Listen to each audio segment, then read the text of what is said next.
Hey guys, welcome to Wrench to Drive, What's Going On edition. As you can see here, we've got the old Arma Outcast up and at 'em, and in case you haven't noticed, just by looking at the picture, the wheelbase is longer. So technically this is no longer an Arma Outcast, this is actually a Creighton. And guys, when I first bought it, I had kind of been contemplating which one to get. And I got the Outcast because I like the body way better. But I definitely figured that sometime down the road I would convert it to a Creighton because I prefer a long wheelbase vehicle to a trick vehicle. And I was open to the Outcast as far as doing tricks and stuff goes. And I really had never driven a trick truck before, like a truck that can do backflips on a whim. And guys, it's super fun. I mean, that Outcast, I got nothing bad to say about it whatsoever. It's an awesome truck. It's really fun. It's really durable. It's held up really well. Had to do a little hot glue patch on the wing there. Had to change the. I broke a back arm, so I got the good old. I got the RPM arms on the back there. I've got a set of RPM arms for the front, but I'm not running them yet. I want to actually run this 3D printed plastic one till it breaks, and then the regular one's still on the other side. But that thing's holding up not too bad. I don't think it'll hold up to jumping, so I suspect it'll break at some point pretty quick here. That Volkswagen Beetle body that I had on there, guys, that is not a replacement for the actual body. Well, I mean, it is a replacement. The actual body's in good shape. That body's really, really durable, guys. This is just a body to use in Creighton format, and it's cheap. And I got these taped on rock sliders on the top here, so hopefully that keeps the body from getting ground down to nothing right away. What else to tell you about this? It's held up really well, guys. Really pleased with it. I am very curious to see what it's like with the long wheelbase. I think it'll run pretty well.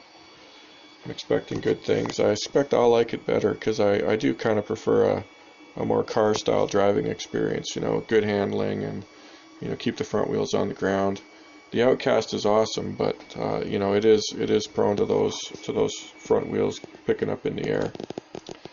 The only trouble I had with the Outcast, guys, was the diff out of the box was defective. But Arma sent me a new diff and a diff kit, so no complaints. They treated me real well.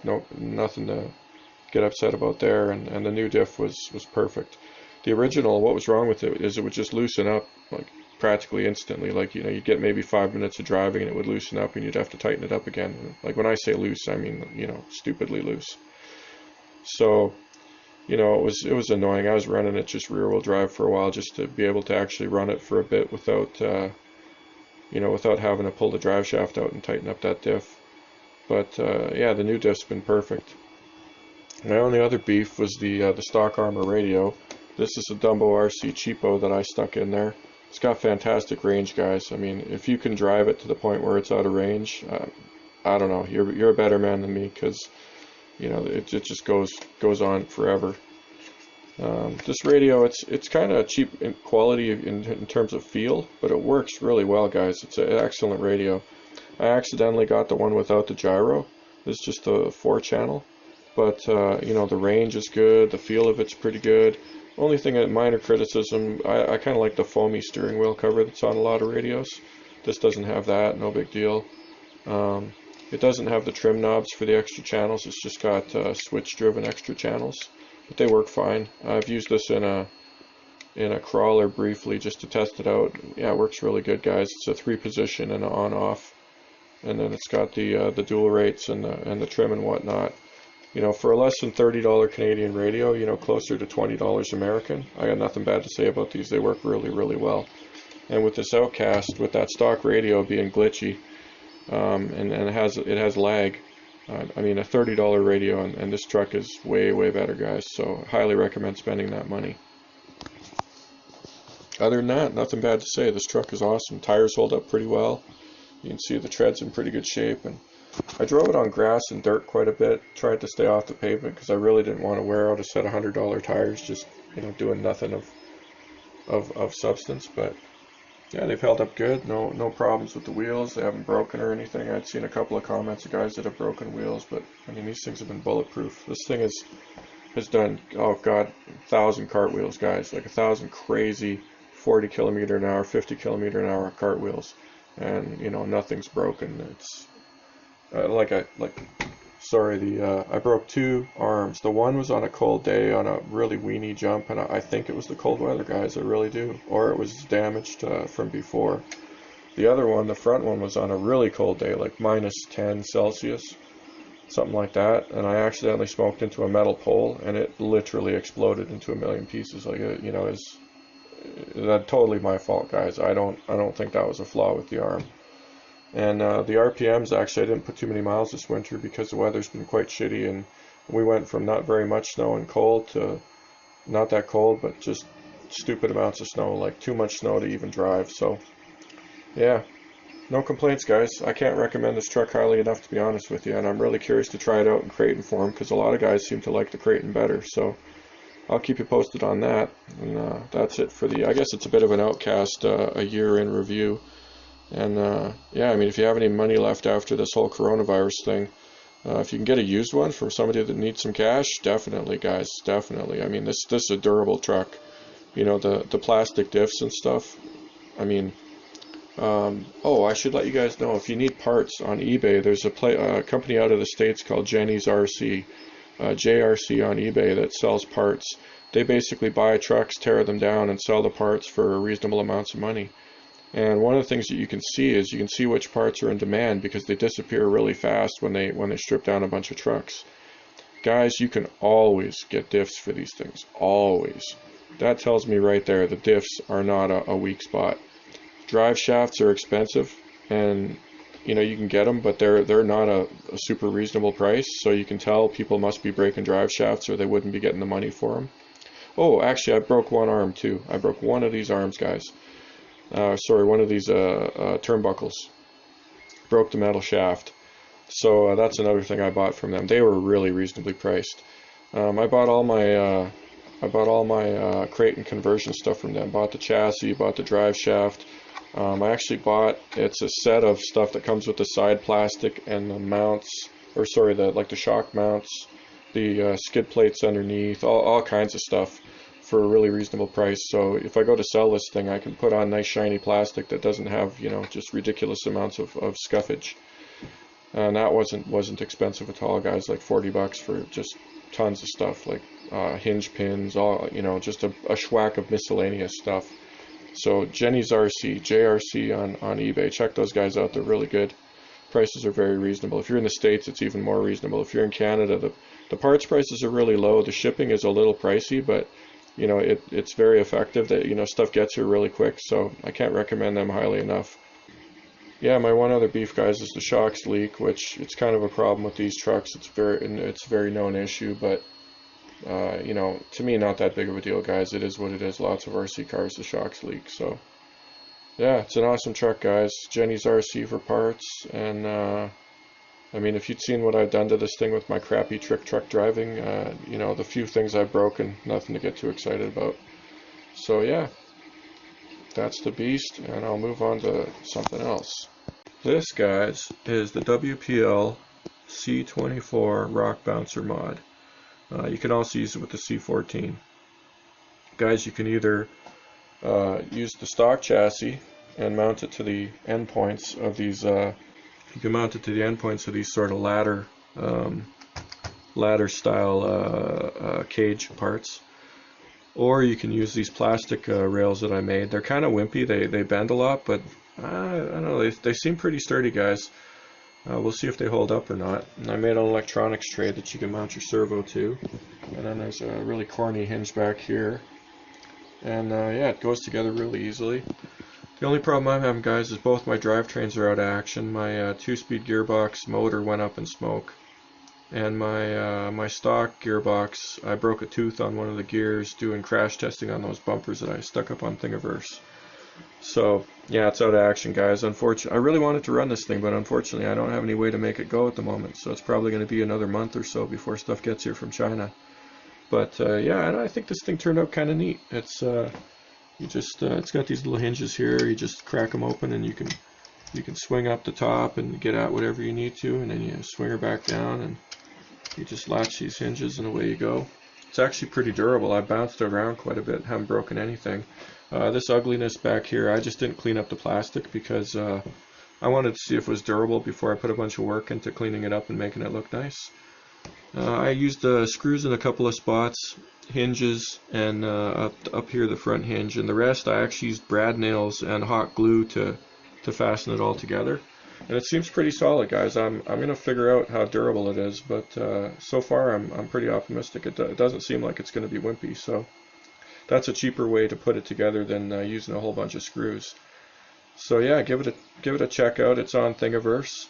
This was actually a bit of a quick and easy modeling project because I was having a little bit of brain pain trying to get the next one up and ready for action. I think you're going to be impressed with it. This thing's kind of cool, but you know, it's pretty basic. I mean, pretty much anybody with some basic skills could model this thing up. It's not very advanced as far as modeling goes, but you know, hopefully it's fun. So you know, if you got a 3D printer and your kids are bored, maybe print this up and you know, get them to work on a mod on the C24 and let me know how it runs.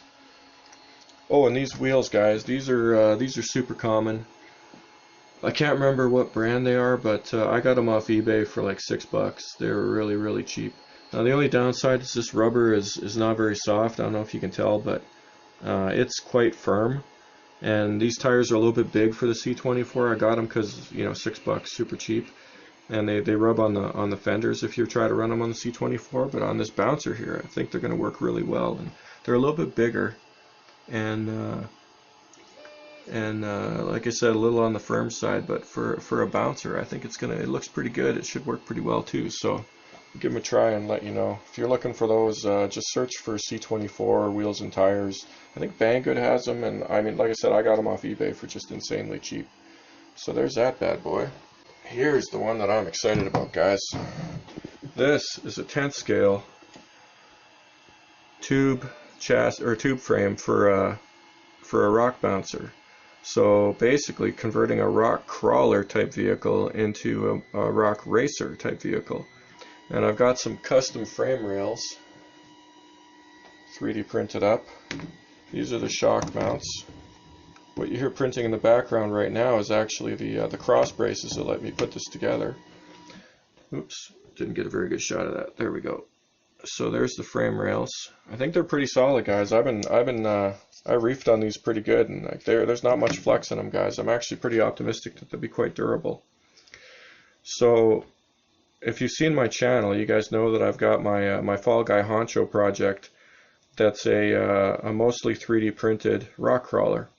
I used metal frame rails for that and metal links just to get some nice clean articulation. Got some cheap shocks, and my first kick at it was with the WL Toys 12428 gears and electronics and motor and stuff.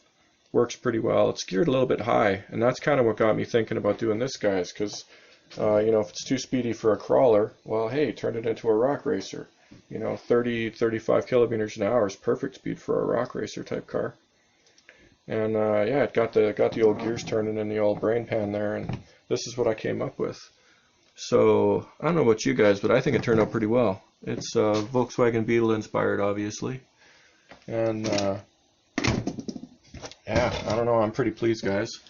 I've also got another idea for using this for a short wheelbase 8th scale touring car, rally car type project. So let me know what you think of that idea. That one I'm not too sure how I would pull it off. I was trying to come up with a cheap like borscht way to do it, but nothing was springing readily to mind. The thing that got me going though is that this is pretty much the perfect size. Like it's the right wheelbase, the right width. Like it would work pretty well.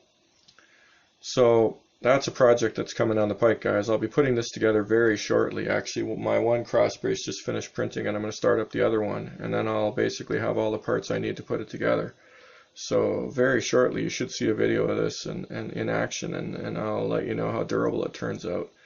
It seems pretty solid, guys. The trick is you print out the parts lying down, and get long, steady runs of plastic in the directions where you need the strength. You do not print these with the tube standing up. You don't want a spiraled up vertical array of little circles, because all it takes is one weak spot and it breaks on a whim. Whereas when you print it lying down like this, when you print the parts lying down, the strength is way superior. So the settings I use, these are 8mm tubes, and I use 2mm walls and heavy infill. I want it pretty much solid, guys. I don't want a lot of I don't want to lighten it. I don't want it to be optimal from a printing standpoint or a use of plastic standpoint. I want it to actually have some strength to it.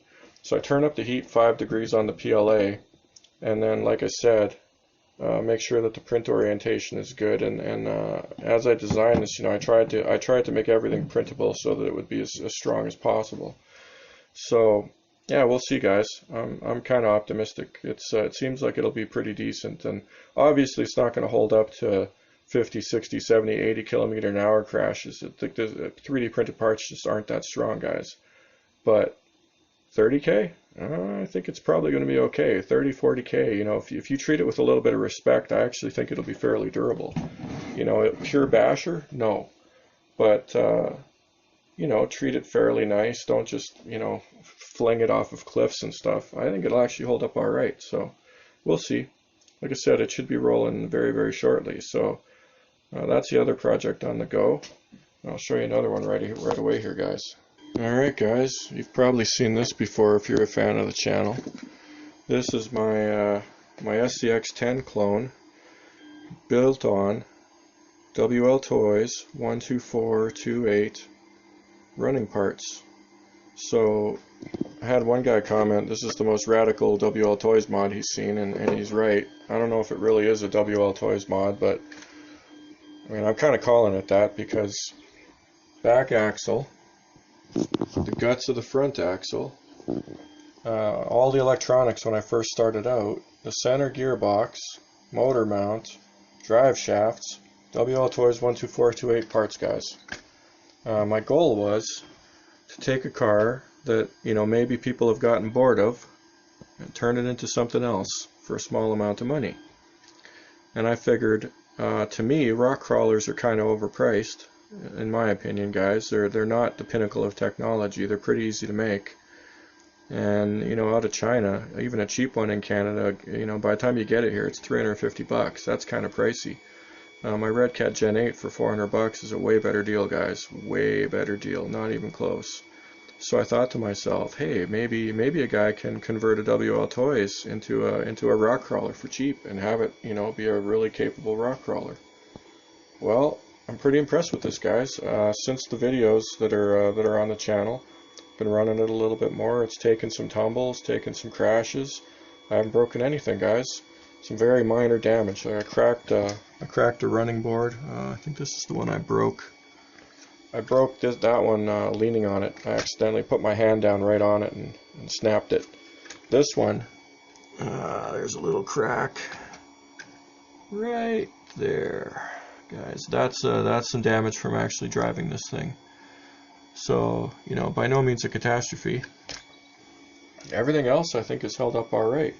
The battery tray is a little loose. That's because I had to change the mounting when I put in this highfalutin servo here. In case you missed it, the WL Toys one absolutely destroyed the gears. Turning these big tires is a little bit much to ask of the WL Toys. So unfortunately, it died.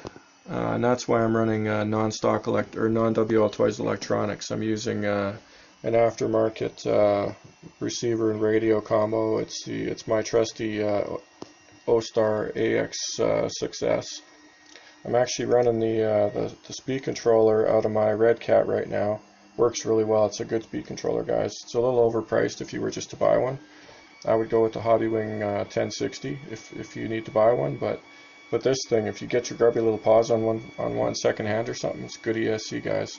Very basic, forward, reverse, adjustable drag brake, but only 50, 100, or 0. But yeah, it works really good, guys. It's really impressive how much granularity of control there is, how how proportional it is. A cheap one. The cheap ones are not quite as proportional in my opinion, guys. So it works really well. $10 cheap 550. Cheapo $25 shocks. Metal frame rails, 15 bucks. Yeah, it's working really well, guys. Pretty impressed. So my next move with this is actually going a little more SCX10. I think I'm gonna run this this SCX10 center gearbox in it because it's gear reduced a little more, guys. So that'll get it to be more of a crawler speed instead of rock racer type speed. So that'll be coming up. I'll be doing some mods on this to see what it's capable of and whatnot. And yeah, I mean, overall it's not a bad truck, guys. It's not a bad truck at all. Oh, in the course of my running, what I have had happen was this body shell took a pretty good beating, guys. You probably noticed there's some hot glue here, and there's a whack of hot glue on the back here because it cracked in about 3 places. Oopsies. And some on the corner here. And actually, I think I discovered a pretty good technique for fixing body shells with hot glue, guys, which I'll show you one of these days if this holds up okay. You actually just run the nozzle of the hot glue gun right along the crack and very gently ease out some glue. You want to heat up that Lexan and really get the glue kind of intermixed with it. And these repairs seem pretty solid, guys. I'm actually pretty optimistic. If this works, it's a pretty easy technique for getting a lot more mileage out of your bodies before they're completely destroyed. So yeah, this is at that Endura Ford half shell. I've talked about it on previous videos. It's holding up okay, guys, not too bad. It's gotten beat on a little bit, and you'll notice I had used acrylic paint to do the stripes just to see if it would work, and it started to peel, and I was doing some touch up, and the black went right behind the acrylic there, and so, you know, it doesn't look very pristine anymore. But it was an experiment, guys, and you know, what can you do for cheap, and how reliable will it be? You know, will it turn out okay? Will it look okay? And yeah, it's been okay. You know, nothing to complain too much about for an experiment. So this guy's got some mods coming down the pike. One of the ones I'm trying to figure out what to do is I got these axles right here. Ooh, surprise box. Super cheap, guys. Super cheap. Practically giving them away. 75 Canadian pesos. They were clearing them out, and yeah, they're not bad, guys. They're not bad at all. They're really good value for that kind of money. If you can get these things in that, what would that be? That's like $60 American, something like that. $60, $70 American. I would snap them up in a heartbeat, guys. The guts aren't bad. They got, you know, bearings, metal gears. They seem pretty decent. I think I might actually put them in that rock racer that I'm building, because they are, oh, the one downside, guys, they are set up as SCX10 axles, so you need 4-link front end, not 3-link and a panhard bar. Minor annoyance. You can also run an axle mounted servo, so that's kind of ideal for a rock racer type setup. So I don't know, I'm trying to decide. Part of me wants to run those WL Toys parts because the gearing is probably going to work real well for a rock racer speed wise, but then part of me wants to run this because these axles are kind of sweet in that rock racer. So I don't know, we'll see. You'll see when I make up my mind. Alright, last but not least, guys, we have the Daytona Charger General Lee Edition. Yeah, that's probably the stupid purchase of the last year. Right as the coronavirus is bubbling into existence in my country here, I foolishly picked up this car because it came in stock at my local hobby shop. If you like these guys, you might have noticed they're kind of hard to come by. They don't crop up that often. And this one was in stock, and I don't know. I let my emotions drive the decision, which I hardly ever do. And my thinking was that, you know what, I'll do what I want to do, and then if I decide that you know, I really didn't want it, I'll sell it. Well, that ain't looking like such an optimistic type scenario. with the way the world's going to be shortly. But I gotta tell you guys, the one upside to this car, it put a massive, massive smile on my face, guys. I was a huge fan of the Dukes of Hazzard when I was a little kid, and the General Lee was a pretty cool car back then. And this Charger is pretty sweet, guys.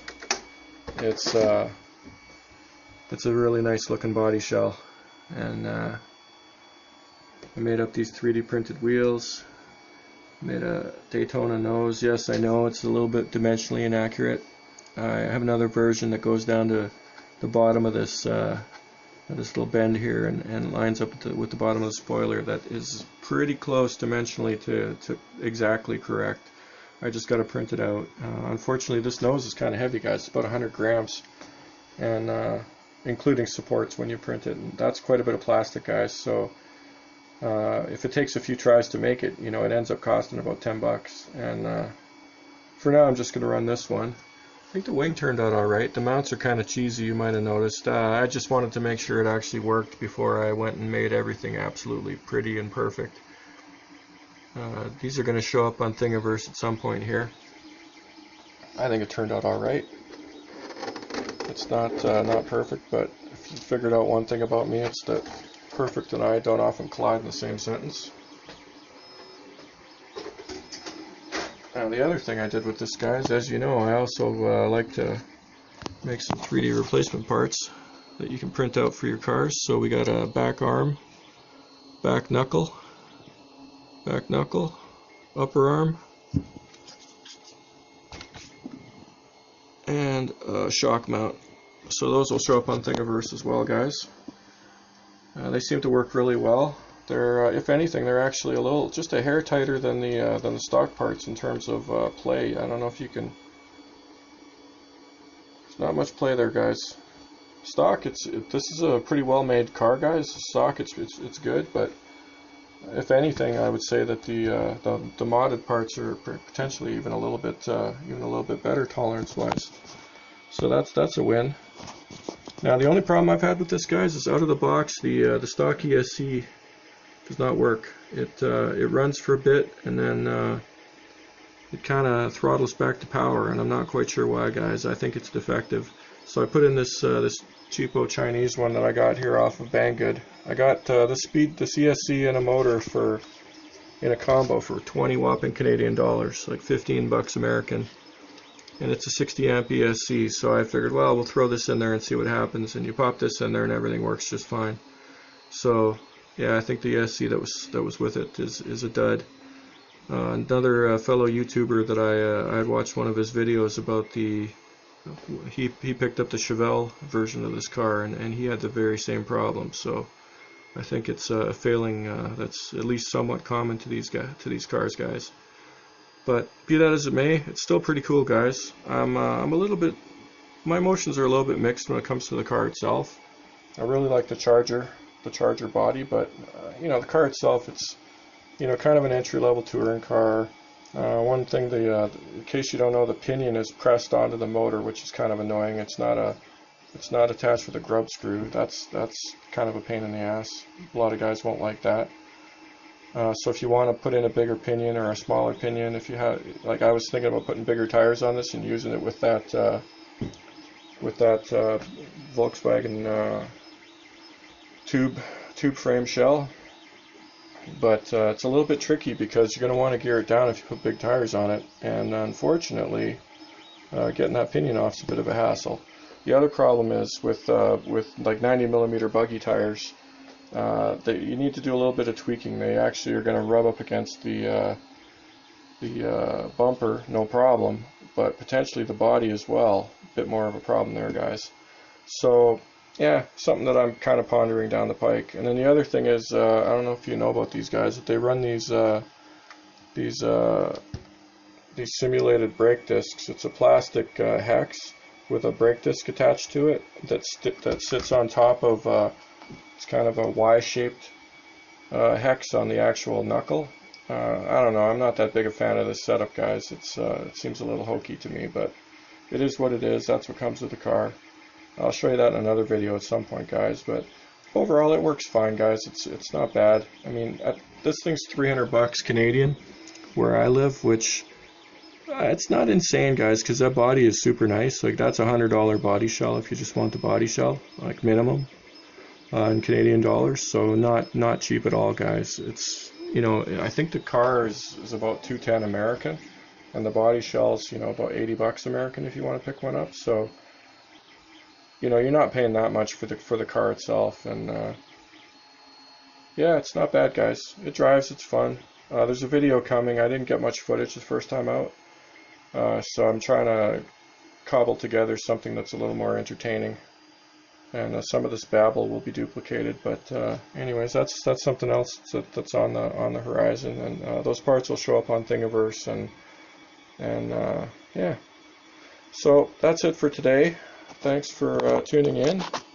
Hopefully something's coming down the pike shortly here that'll interest you. There'll be more videos and more parts on Thingiverse, and yeah. As always, wrench to drive or drive to wrench. We'll see you next time.